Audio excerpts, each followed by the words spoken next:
I'm ready. Movie review time. Hello everybody there YouTube, it's your boy Josh Shocks and I'm back again with another YouTube video.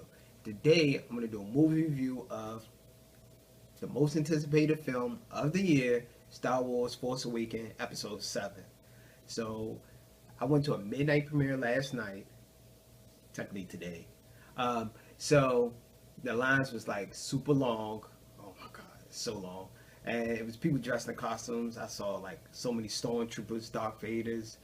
They even had somebody dressed as Scooby Doo, which was a little bit odd. But besides that, it was pretty good. To me, I thought it was epic. It was great. So just to give off, J.J. Abraham did a great job at Star Wars Episode 7.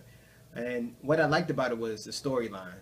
So the storyline was pretty great. I like the new characters like Rey and Finn. They had great chemistry. Like you can see like a good friendship bonding between them two. So I think the new generation of Star Wars got great potential. So I'm not going to compare it to like the previous. So Episode 7 Force Awakening, the new generation, I'm not going to compare it to the old. I'm going to look at this movie as a standalone by itself. So in this review, I will not name any spoilers. I'm going to speak big as possible. I'm just going to talk about the pros and cons, give my ratings. That's all I'm going to do.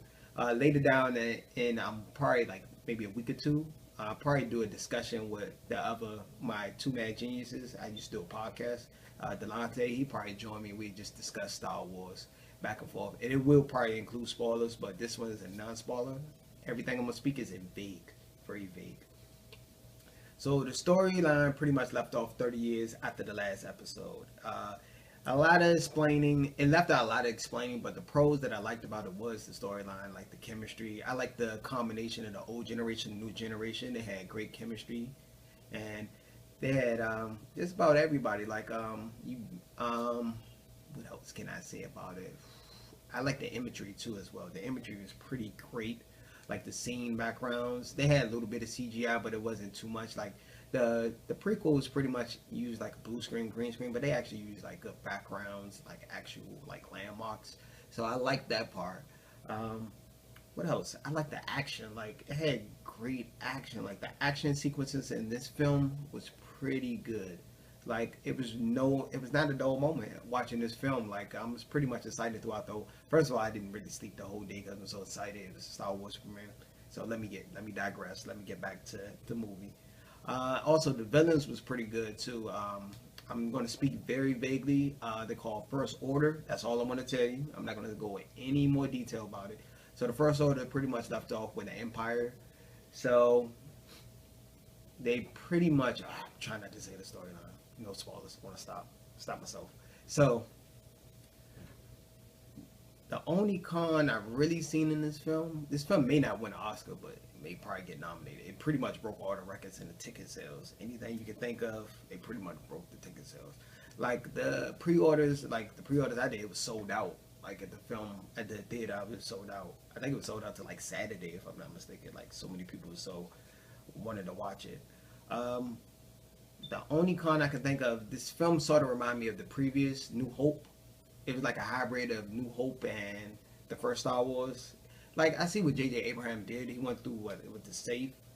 That's the only con, and there was a lot of questions I felt left a little bit unanswered. But I think the less known was probably the better. So I'm not gonna. Some people will find that a little annoying, but not me. I pretty much enjoyed the film, and I also like the humor. So the film pretty much had like some humor. While Han Solo had some funny parts, even even Finn had some funny parts. Like so, they had a great balance of the action, some funniness, just to take it off some seriousness. Sometimes just add a little bit of humor, give the like humanize the characters a little bit more.